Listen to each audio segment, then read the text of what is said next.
What is it like to grow up Aboriginal in Australia? In order to answer this question, award-winning author Anita Hayes seeks to include as many diverse voices, experiences, and stories as possible. The book features the very personal stories of 51 Aboriginal Australians from isolated places, towns, cities, suburbs, various ages, walks of life, genders, and livelihood. For example, the story of Celeste Liddell. When Celeste Liddell was 5 years old in a kindergarten, she received a racist remark for the first time, where she realized that she was different, because her difference was pointed out by another girl in her class.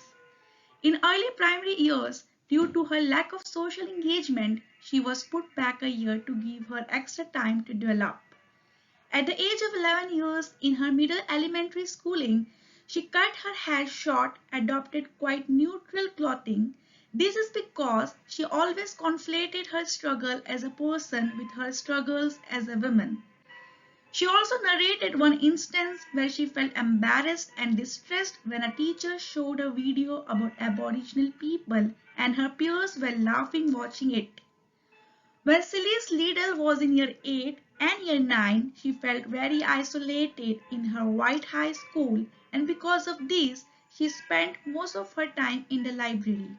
In her story, she said even now in her 40s, she feels like growing up Aboriginal. It's just that the fight has shifted over the years from individual battles in a playground to larger social justice battles on the streets in the struggle for liberation. Another example is of Manian Grida woman Alice Eder. Her exquisite and heartbreaking poetry mostly sums up her struggle of being in between black and white. These are some lines from her poem. I walk between these two worlds, a split life, split skin, split tongue, split king. Every day these worlds collide, and I am living and breathing this story of black and white. She describes her identity as both my center and my division.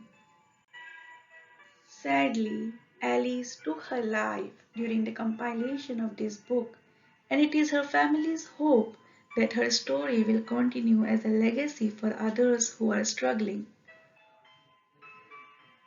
Two questions to ponder for all of us taken from Alice Eder's own writing. First, when there is a suicide, whose fault was it? Second, why has that person taken their own life? One of the challenges of inclusive education is the complicated governance of schooling across Australia. In Australia, schools are divided into state or public schools and independent or private schools.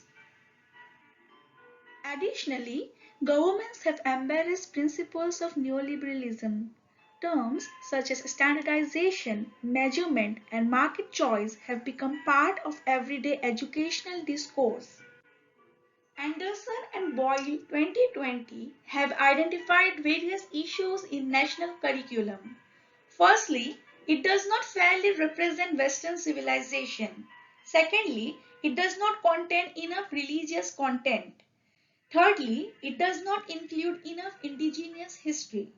In the fourth place, it does not meet the needs of students with a disability.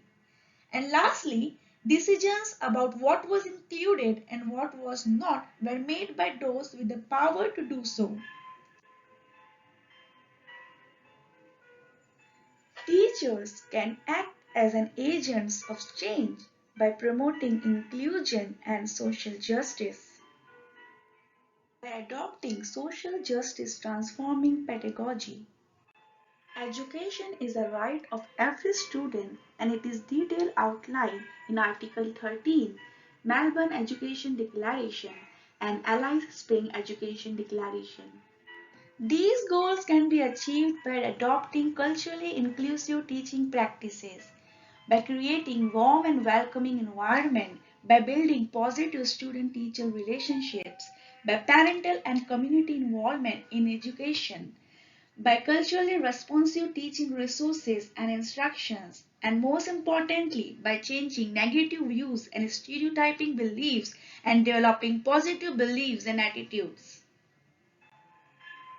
Culturally inclusive teaching practices are crucial to narrow and eliminate the education and achievement gaps between Indigenous students and non-Indigenous students. This book is a must read by all Australians, especially teachers and pre-service teachers, to understand how broader social forces influence exclusion and disadvantage.